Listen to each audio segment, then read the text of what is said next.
Welcome to the Wiener Conference Call series, featuring leading experts from Harvard Kennedy School who answer questions from alumni and friends on public policy and current events.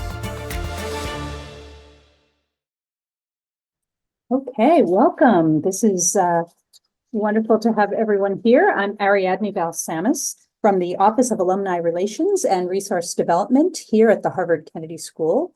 And I'm very pleased to welcome you to this Wiener Conference Call. These calls are kindly sustained by Dr. Malcolm Wiener and his wife, Carolyn, who support the Kennedy School in so many vital ways, and we're deeply grateful to them. Before I introduce today's faculty expert, I want to give a couple of housekeeping reminders. First of all, this call is being recorded, and it will be posted on the Kennedy School's website. And if you'd like to turn on the feature that provides a real-time transcription of the audio, you can look in the meetings control toolbar at the bottom of your Zoom screen and click on a little icon. I think it says CC or show captions.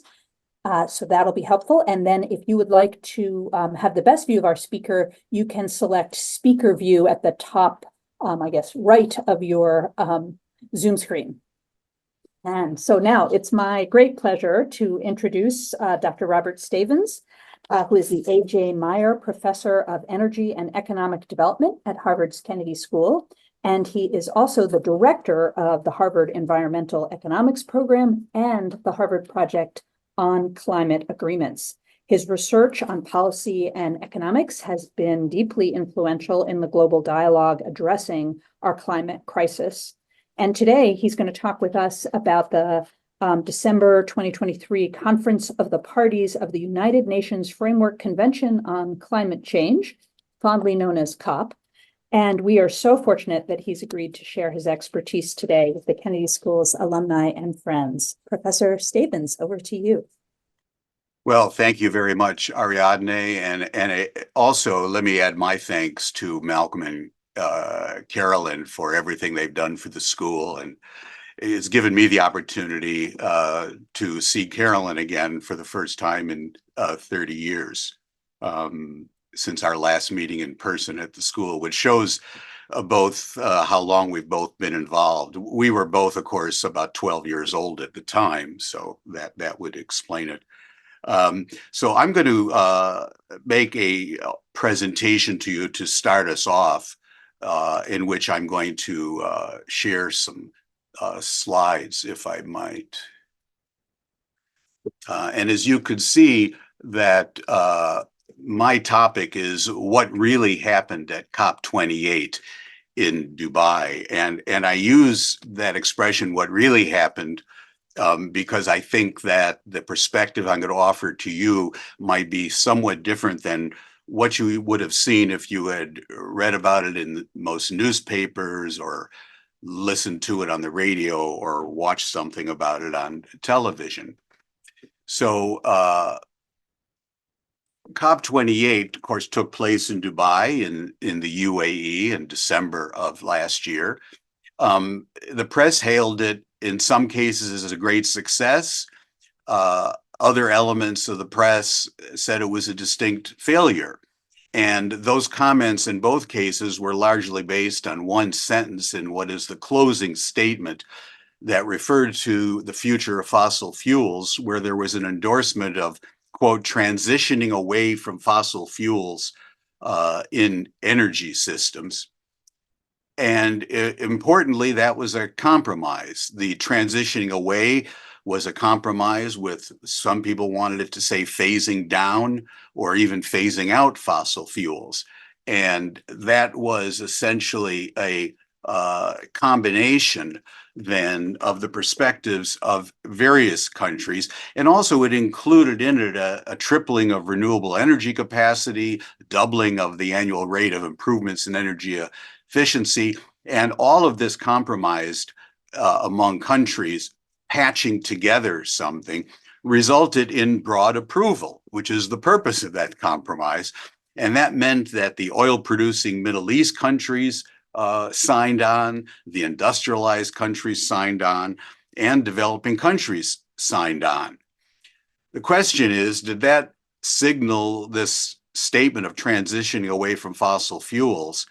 Did it signal a paradigm shift, which is what the COP28 president Al Jaber had called it? Or was it just a vacuous statement about future aspirations?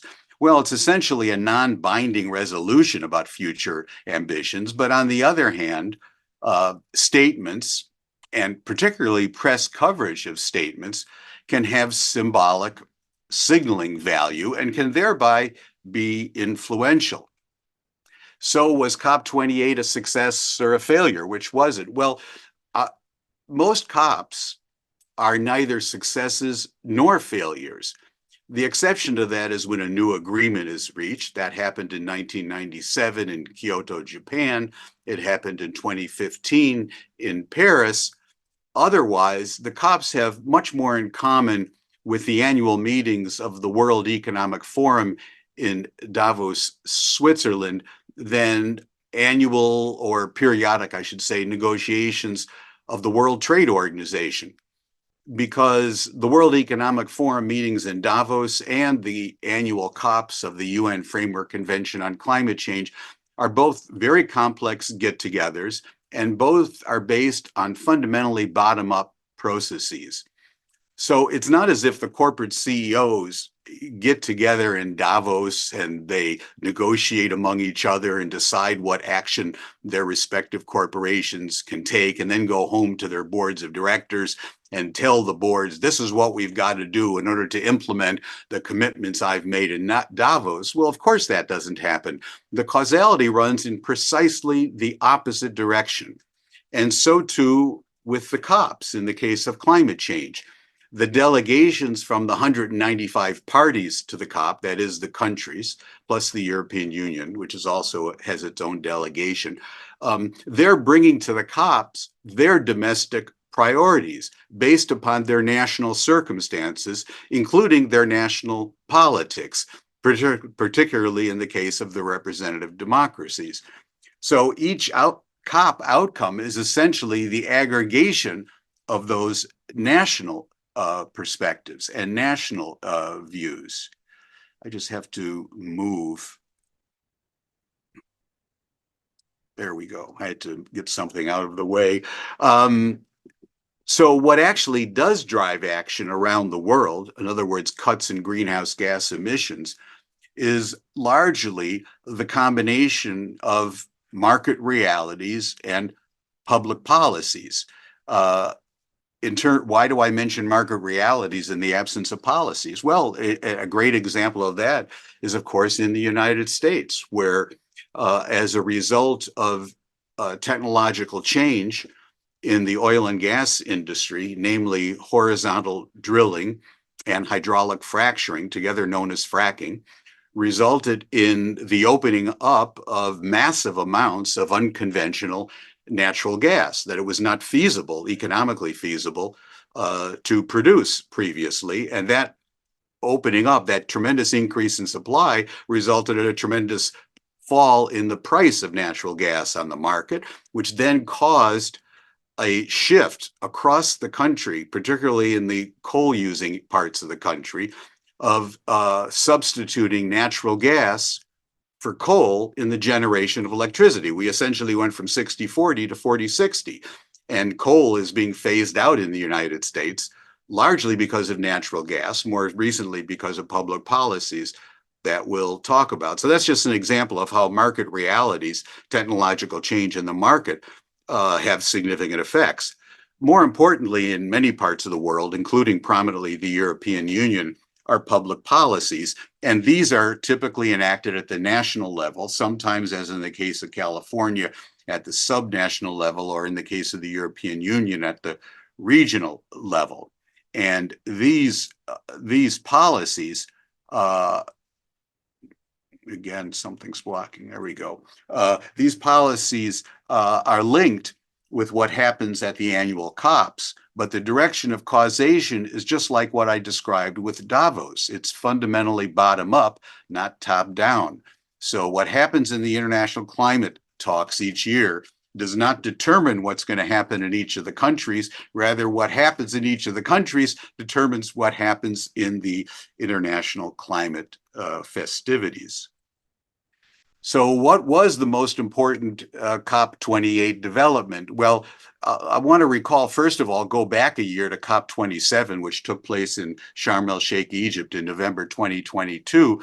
And I said at the time that the most important development took place 6,000 miles away in Bali, Indonesia, when US President Joe Biden and China President Xi Jinping met on the sidelines of the G20 summit in Bali for a 3-hour meeting, which sort of signaled their return to cooperation on climate change. And that their statement of cooperation quickly trickled down to the leaders of the two negotiating teams, John Kerry and Xi Jinping, both of whom have now retired, but were long-term friends. And coming now to COP28, again, something similar happened, because 2 weeks before COP28, what I would call the most important development for COP28 took place 8,000 miles away in Sunnylands, California, where the same two heads of state met. And this time they signaled in writing in the Sunnylands Statement, which you can, Google and find online, their renewed cooperation on climate change. And that cooperation is essential for meaningful progress on climate change. Indeed, without the co-leadership of China and the United States on climate change, which we had during the Obama administration leading up to the Paris Agreement, we wouldn't have the Paris Climate Agreement.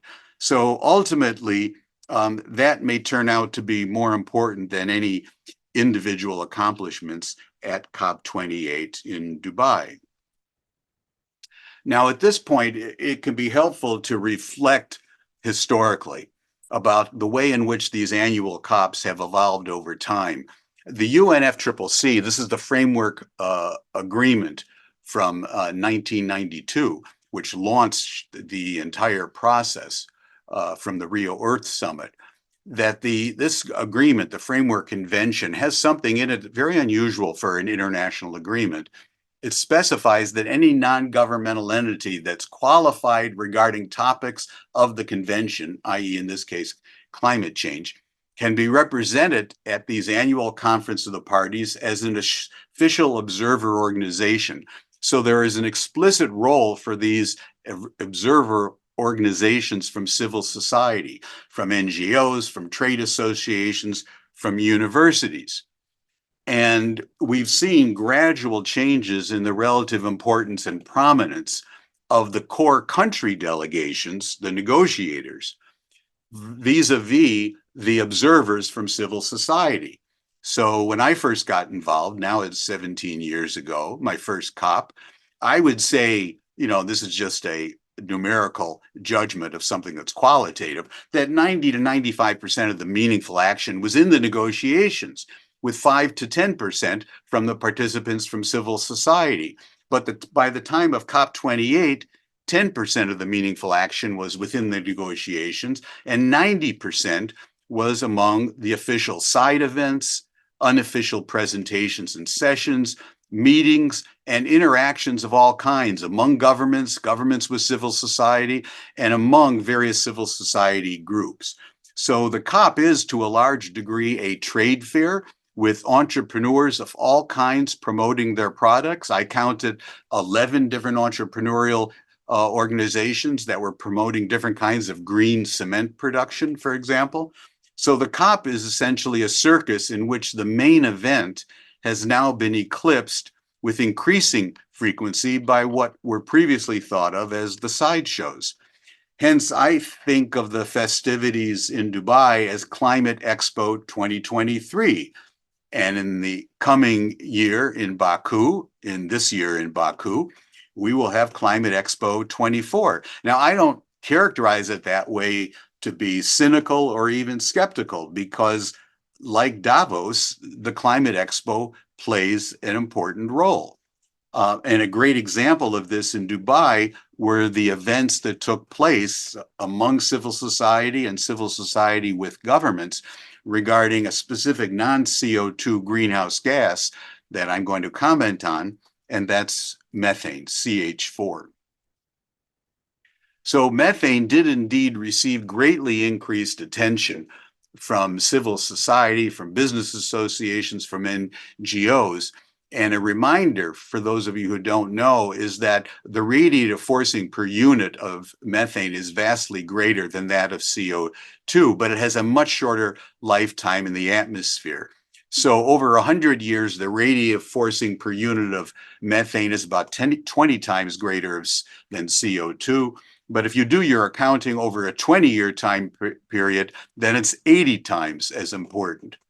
And the result of this is that methane emissions account for about 30% of the global warming that we've experienced on Earth since pre-industrial time. And the estimate is will account for about half this decade. So it can be very important. Interestingly, it can also be in the financial interest of oil and gas companies to reduce methane emissions, because when you reduce leaks of methane from pumps and pipelines and wellheads, you're keeping more of a merchantable product in the pipeline. But there are other important sources of methane: the agriculture sector, both livestock and rice paddies, and then landfills. Now, the reason that I focus on methane for our discussion today, and the reason that we focused on it from the Harvard Project on Climate Agreements at the most recent COP in Dubai, was because of an initiative that we have at Harvard, the Harvard Initiative to Reduce Global Methane Emissions. So we held 4 presentations, and more importantly, had more than 20 meetings with country delegations, with trade associations, with environmental NGOs. So this Harvard initiative brings together 17 faculty members, plus external collaborators, 4 departments in the Faculty of Arts and Sciences, 5 professional schools, the disciplines of physics, chemistry, engineering, economics, political science, law, business, and history. And our principal motivation for this is that by collaborating across research teams, the whole can be greater than the sum of its parts. And we do this by frequent interaction among researchers and building on synergies. For those of you who are familiar with the ways of Harvard operating, you'll recognize how unusual this is to be able to work across the university. And I'm delighted to say that we've been very successful in doing that.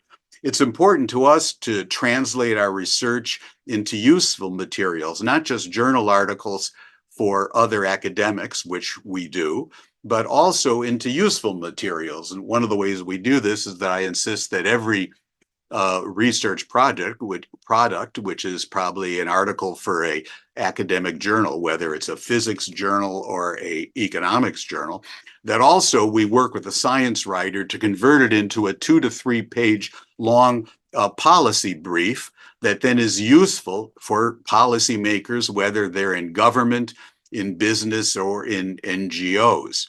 And the whole purpose here is that what we're interested in broadly in the new Salata Institute on Climate and Sustainability at Harvard, but also specifically in the Methane Initiative, is translating science into action.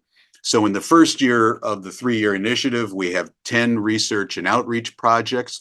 As I said, our initial focus is on the oil and gas sector in the USA, partly because we're familiar with the USA, and oil and gas is low-hanging fruit for methane emissions reduction in the USA. But we are now in the process of diversifying into work on agricultural sources and landfills, and working in other countries.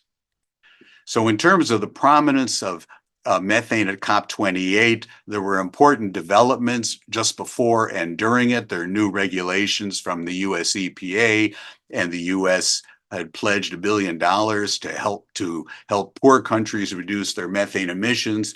China, the UAE, and the USA together held a methane summit. There is also the Global Methane Pledge, which is, again, outside of the negotiations. It's outside of the Paris Agreement, but it's a pledge to reduce in aggregate methane emissions by 30% by the year 2030. It started out 3 years ago with 50 participating countries. There are now 155, including prominently Turkmenistan and Kazakhstan, which are major sources. and others having now joined. China is not yet a party, so that's an important deficit. And then there are other important institutions and partnerships. Some of these are ones which are multilateral organizations. Others are within oil and the gas industry. So for example, the OGCI, the last one there, is very important in terms of working in with satellite monitoring, which is now on the forefront and a very important technical development for reducing methane emissions, is locating the source of those emissions, because that's been a huge problem over the past decades. Now, there's still a question here. All of these are pledges. Some of them are actions. They're from private industry, from NGOs, and from governments. Will they yield real emissions reductions? Well, that's something to still be observed. Now, there were some disappointments and some other progress at COP28 that I'll finish up with. Two disappointments were that adaptation received a lot of attention in the written decision, in other words, discussion of it, but not funding. And that may be because of diverted attention. What is referred to as the Loss and Damage Fund has received now, it's close to $1 billion of contributions to that, or pledges of contributions. It's still very small compared to what the likely demand will be, which is in the trillions of dollars. There were some setbacks with regards to an aspect that I have worked on a great deal, a lot of research and a lot of outreach work, which is the part of the Paris Agreement that provides for carbon markets, which is Article 6, and there were some issues there. In terms of the path ahead, one commentator who is actually my former PhD student at Harvard, Nat Cohane, now president of C2ES, he said that COP28 was a coming out party for private sector climate action. And he wasn't referring just to methane, but more broadly. And as I said, there were hundreds of companies from diverse sectors showcasing climate-friendly technologies, management practices, adaptation, and finance. And as I said, 11 alone from green cement entrepreneurs. Now, is that a negative or a positive development? I read a lot of commentaries in the press that they said all this participation by private industry, including oil and gas sector, was a negative. Others think it's a positive development. I have the latter view, that it was positive, since that's where the emissions reductions eventually have to take place. And then looking forward, COP28 completed the first of a series of 5-year cycles of taking stock of where we stand and then coming up with new nationally determined contributions, new quantitative, not quite pledges, but statements. That'll be by COP30 in Brazil. And so the process continues. Importantly, this is a marathon. It's not a sprint. In fact, it's a particular kind of marathon. It's a marathon which is also a relay race, because if there is a measure of success at any one of the COPs, it's a matter of handing off the baton to the next one, which is going to be in Baku, Azerbaijan, in November of this year. We will be there again working on methane and other topics with a Harvard team. And then the next year at COP30 in Brazil in 2025. So that just leads me to finish with these two words. I thank you very much. And also, before I go, I will leave to your attention sources of more information. The Harvard Project on Climate Agreements, the Harvard Environmental Economics Program, both of which I founded and I still direct, my own website, my blog, and I'm pleased to say that a few of you are followers of my blog, and some of you are also followers of mine on Twitter, and I encourage you to join the distribution list. Or if that's a hassle, gee, please, if we were in person, I would say, give me a business card. So instead, send me an email, and I'll be delighted to communicate with you and to add you to the distribution list for any or all of these. So with that, I'll be pleased to turn it back to Rodney.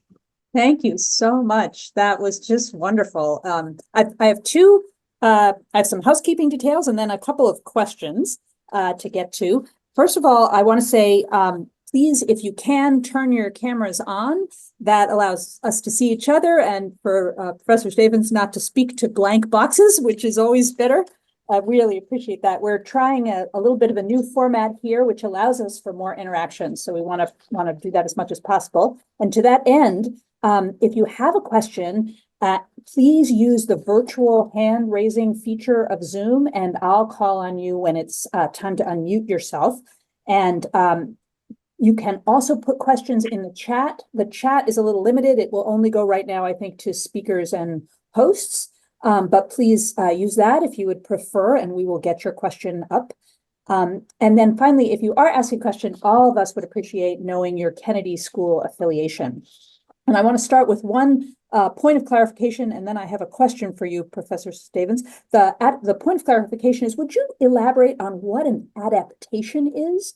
That is a phrase you used, and I have a general knowledge, but I wonder if you could clarify.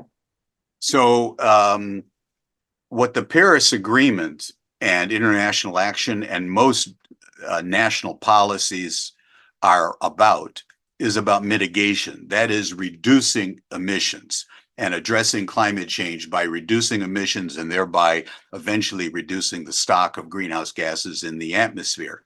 But even if we reduced emissions to zero tomorrow morning, every country of the world, there is still going to be climate change. Climate change is already taking place. Given a 100-year half-life of CO2, it's going to continue to take place. And so therefore, it's important to reduce the damages of climate change through various mechanisms that don't reduce the climate change itself, but reduce the human damages of it. And that's adaptation. So an example is building a seawall in terms of sea level rise. In the case of agriculture, in certain areas, changing to more drought-resistant crops. Greater insulation in homes. So those are adaptation measures. But there are certain impacts for which adaptation is not possible. And an example of that, the poster child, is going to be for a small island state for which sea level rise is not simply a cost, a loss of GDP, but is existential. And that's a third level. And that's become very prominent, which we didn't talk about in the presentation, but it's now very important in the negotiation going forward, which is referred to loss and damage. It's referred to damages that are going to take place that mitigation ain't going to help with, adaptation is not going to deal with. That's loss and damage. Thank you. That's very helpful. I want to start things off with a question that was pre-submitted. I believe the question comes from Karen Burns. Karen has an MPA in International Development from 2001, and I think she may be on this call. Karen, some of your question was about how this COP differed from prior COPs, and were there more or less commitments from countries? And most importantly, asking you, Professor, what do you think would make COPs more effective? I wonder if you could speak a little bit to that. Well, so I get in terms of the COPs themselves, making them more effective, I would say that the most important development would not be within so much the COPs, it would be in our understanding of the COPs, that people expect too much from them, as I tried to emphasize in the presentation. There are, however, in terms of international actions, things that could happen, which could either be part of the COPs, could be next to it, or could be instead of. And an example of that is what has come to be referred to as a climate club.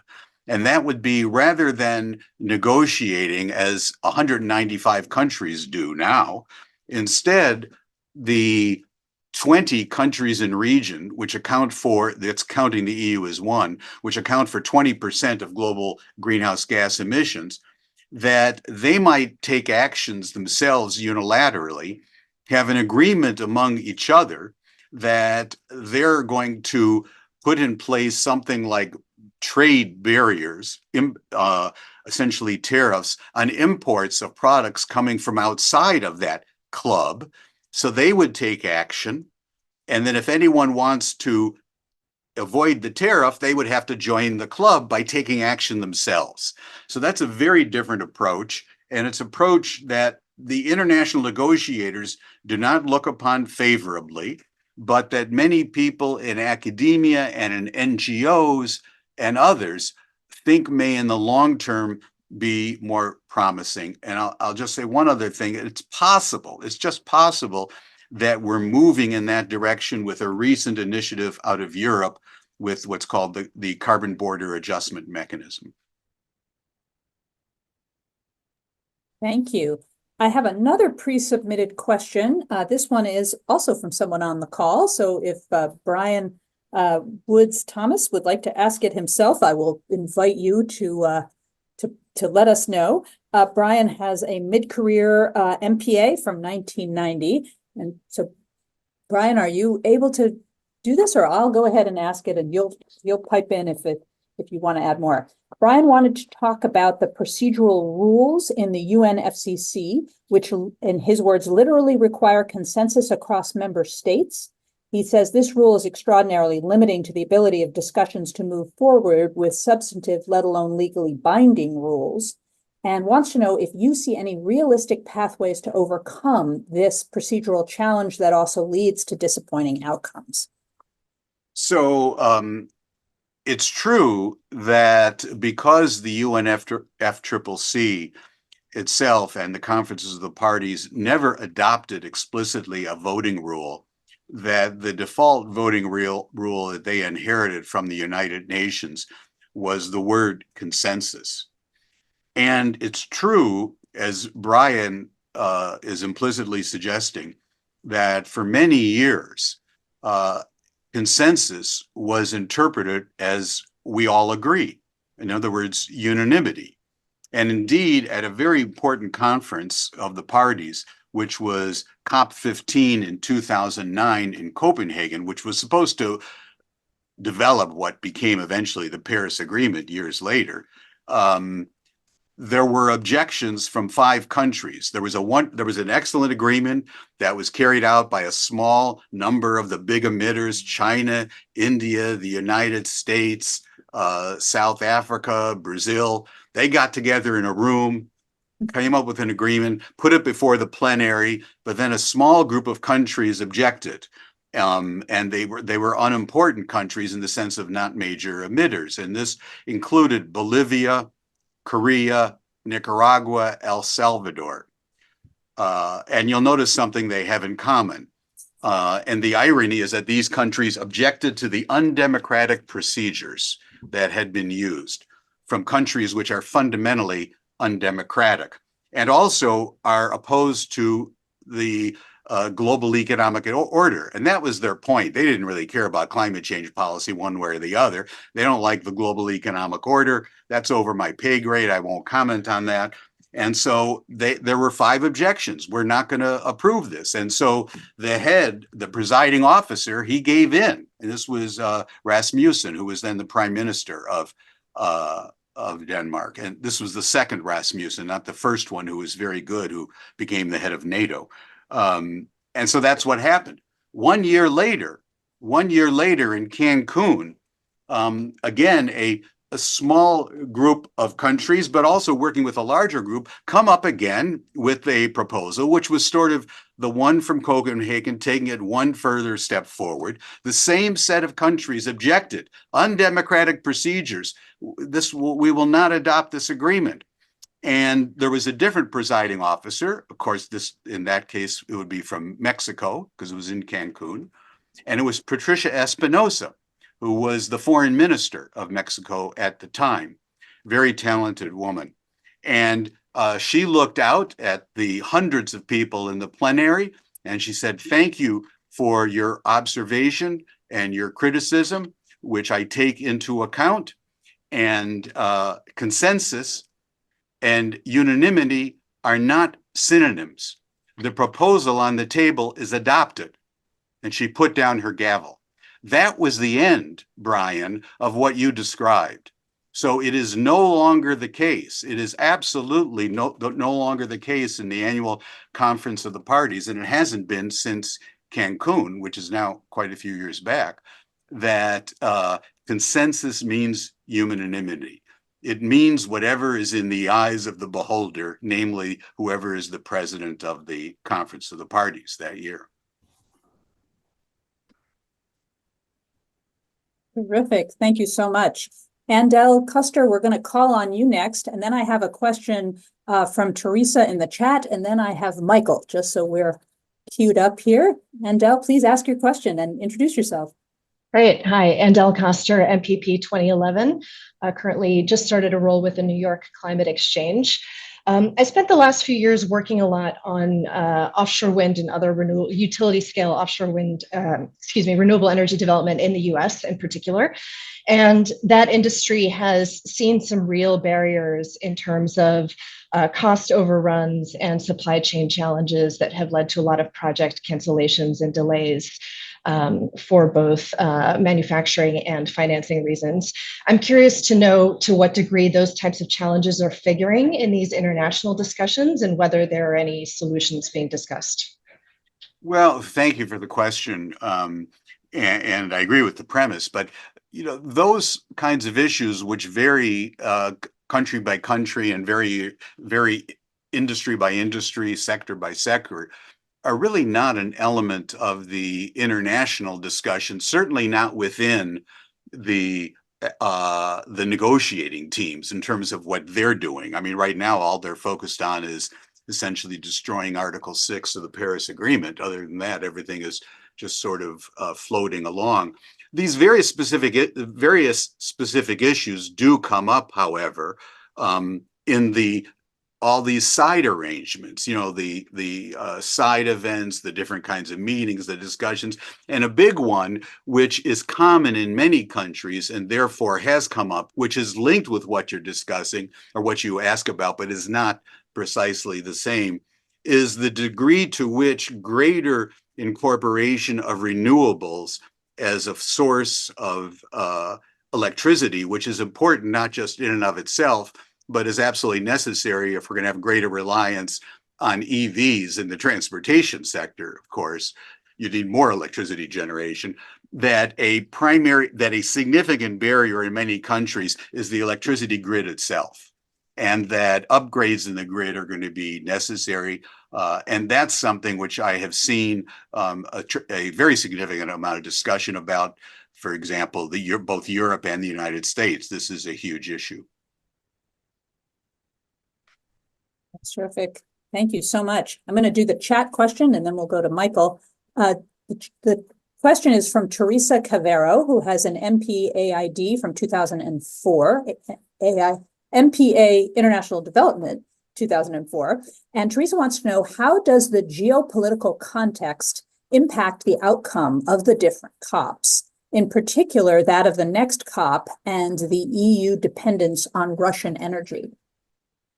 Well, so the war, the invasion by Russia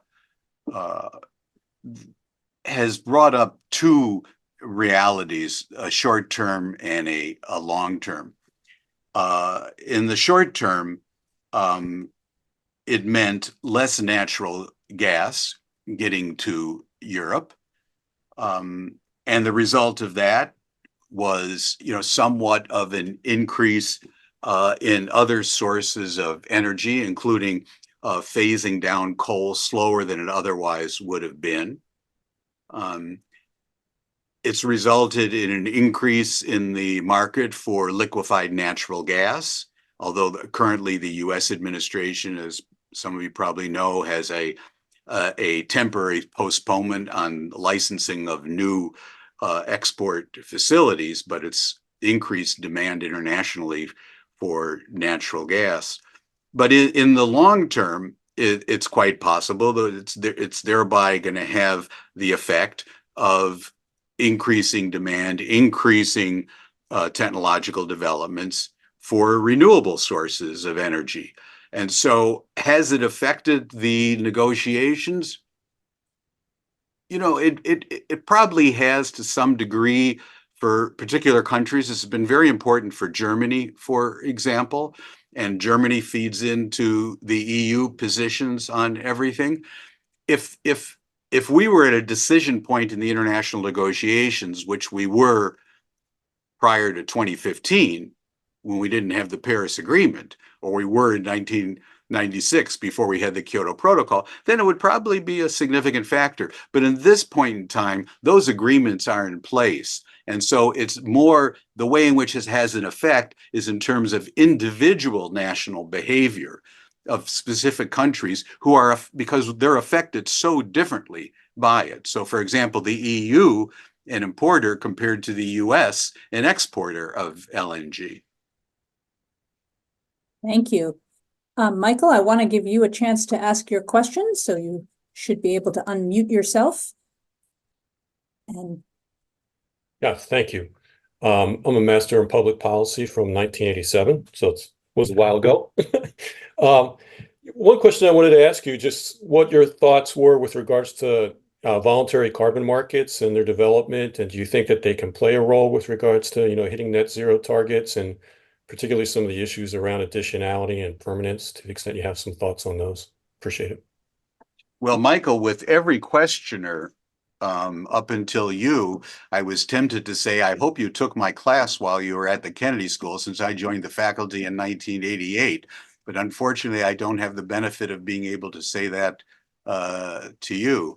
But Ed, you raise a very important question. What are the role of voluntary carbon markets? So let me distinguish. You probably know this, but maybe not everyone does on the call, is that voluntary carbon markets is something very, very different than a cap and trade system, a tradable permit system, as we have in the European Union, we have in California, we have in New England and Middle Atlantic states. There's a cap, and then there is trading under the cap. A voluntary carbon market, as its name implies, is voluntary. Now, why do people do things in voluntary carbon markets? Because if you do something in a voluntary carbon market, you generate what you could think of as an offset or a credit. And then you can sell that in these markets to an entity that does have compliance responsibilities. And they might have compliance responsibilities in a cap and trade system or a carbon tax system or a country or a jurisdiction where there is a performance standard, but there's some value of it and you could sell it into that. But there is a problem. And you mentioned a key word, and that's the word additionality. Because with these systems, how do you generate a credit? Well, you generate a credit by doing something which you otherwise would not have done. I was going to tear down this forest to convert it to agricultural land or to a housing development, but now I've decided not to.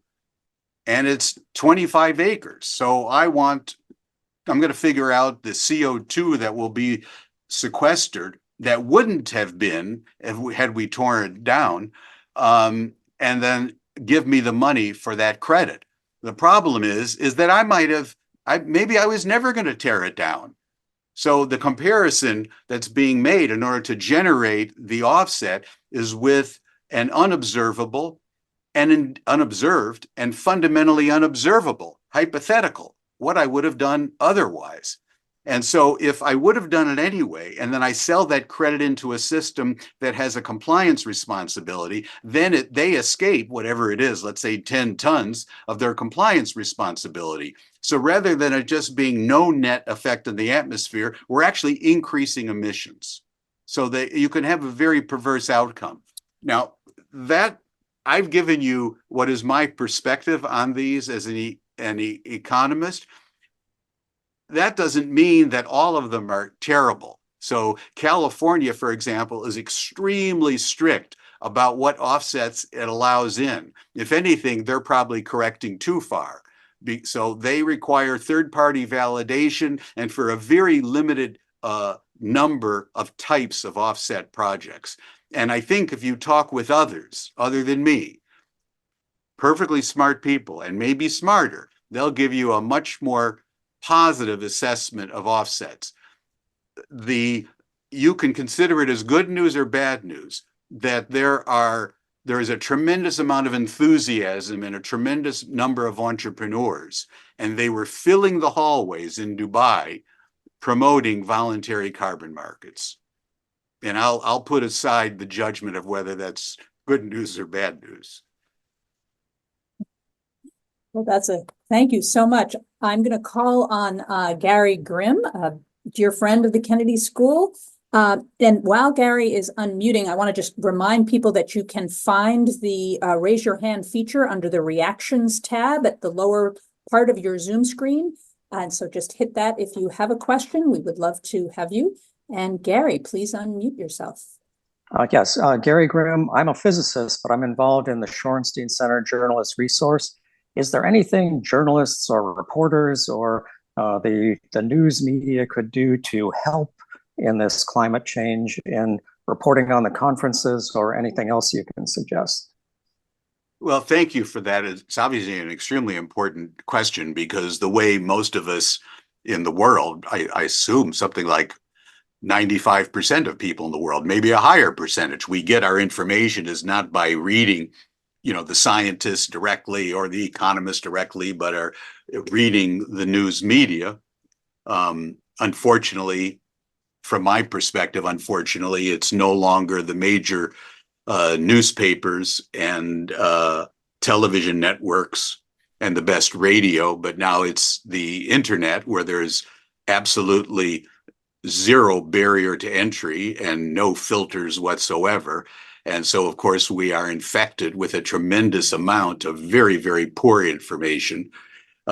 So other than putting in place public policies that essentially infringe upon freedom of the press so that we can get rid of all of that, which I assume is not going to happen, I think in the case of the international domain, I would go back to what I started with, would be to get more informed opinions. Unfortunately, what I found, and including with the best people from the press, so I talk regularly with people like Coral Davenport and Lisa Friedman of the New York Times and others at the Journal and the NewsHour on PBS.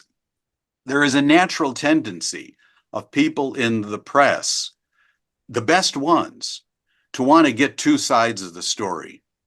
And when you want to get I can't tell you the number of times in which, so I was asked to go on the NewsHour. Some of this goes back to when it was the McNeil-Lear NewsHour, which not all of you will remember, but also much more recently, in which they say, here's the topic we're going to discuss. We're going to discuss a gasoline tax in the United States. So what's the arguments in favor of that? I give them the arguments. And they say, okay, we'd like you to come on and talk about that. I say, well, no, I'd like to tell you the good news and the bad news. There are also some arguments against the higher gasoline tax in the US. I said, no, we don't want you to do that. We'll get someone else to talk about the negatives. Well, the result of that too often is that in order to make sure that you have bracketed the truth, rather than going like this, and you might miss it, you go wide and go to the flamethrowers on either side of the particular issue.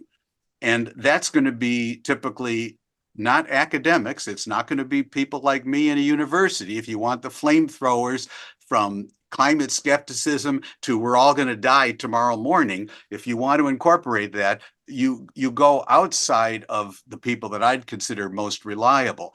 And that's safe. It does bracket the truth without a doubt, but it gives a bimodal distribution of reality to the listener, and I'm not sure that they get as much out of it. Now, in order to narrow those brackets, it calls upon you, the journalist, to do more. You've got to have a lot of expertise, which is why actually Coral and Lisa, who I just mentioned from the Times, they're not like that. They're like this because they've developed a tremendous amount of expertise covering the topic. But when you come to the international negotiations once a year, well, instead of the people that cover climate all year, it's everybody. All of a sudden, it's 1 week before, every reporter is writing something, and naturally, they're going to go to the extremes. And that's unfortunate.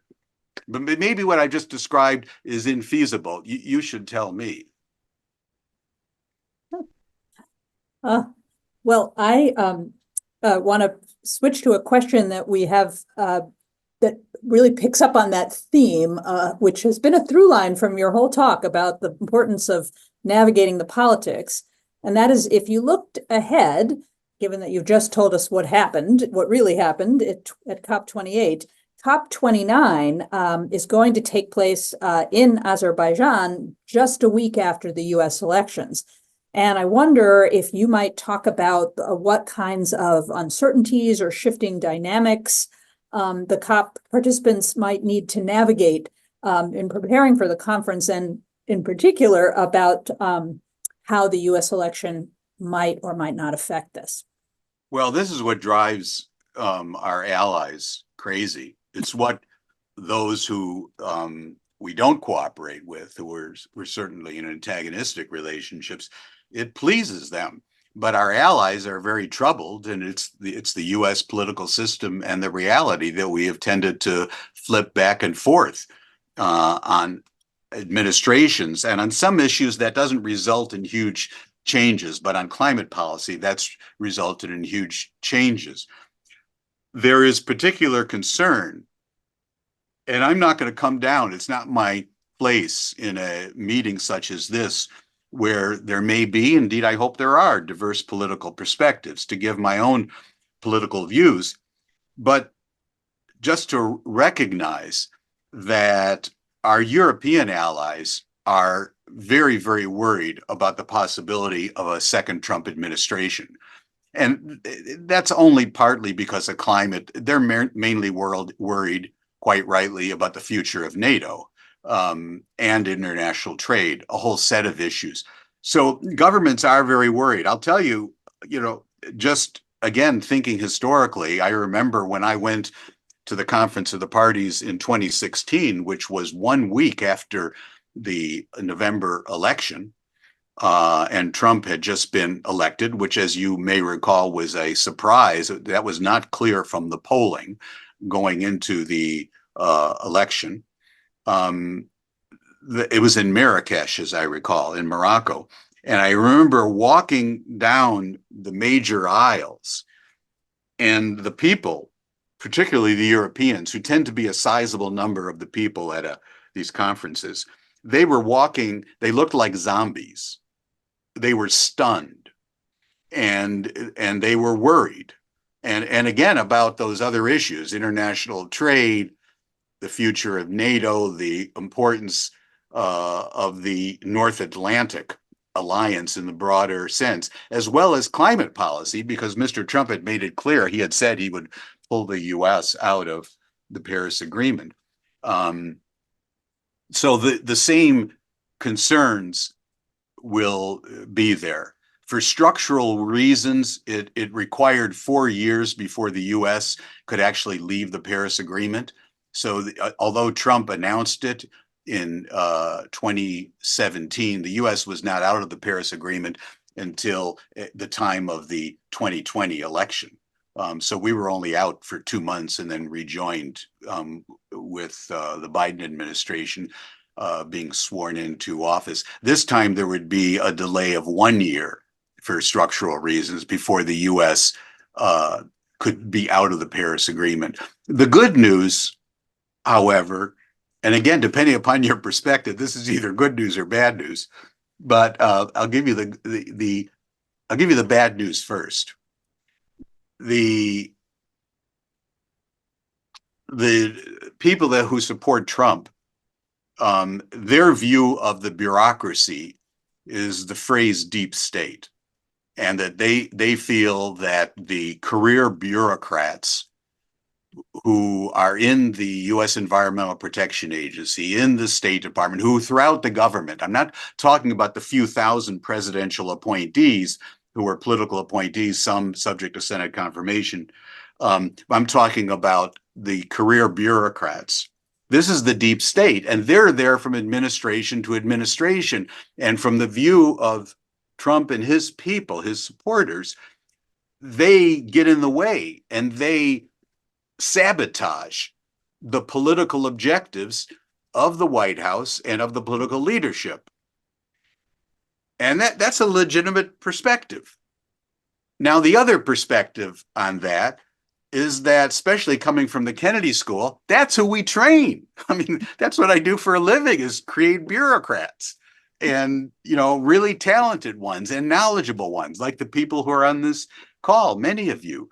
And that is what in France, for example, is celebrated. The fact that there is this marvelous professional bureaucracy that goes from administration to administration.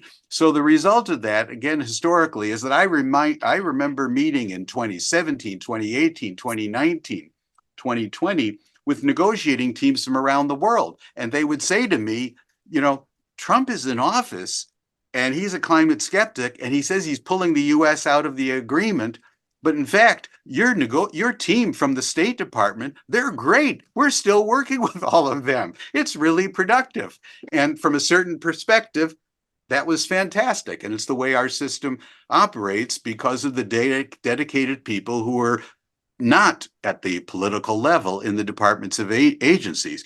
But from the perspective of the Trump administration, that was a huge negative. And one of their big objectives for a second administration is that won't happen again, because what they want to do is to eliminate the civil service status many levels down into the departments and agencies. So I tried to be neutral on that. I hope I was somewhat neutral. Excellent. Well, it's just such an interesting perspective of the many layers on which an economist interested in the environment has to think and work. Well, I think we've come to the end of our time for this call. I want to thank everybody who came to it. And of course, a very, very special thank you to Professor Robert Stavins. It's such a treat to have you with us. And we really appreciate all of your wisdom that you shared today. So thank you all for attending. I want to encourage you to come to the next Wiener Conference Call. Please check the website and your email for upcoming events, either later this spring or in the fall. And we really look forward to seeing you. Thank you so much. Goodbye, everybody. Thank you all. Bye-bye.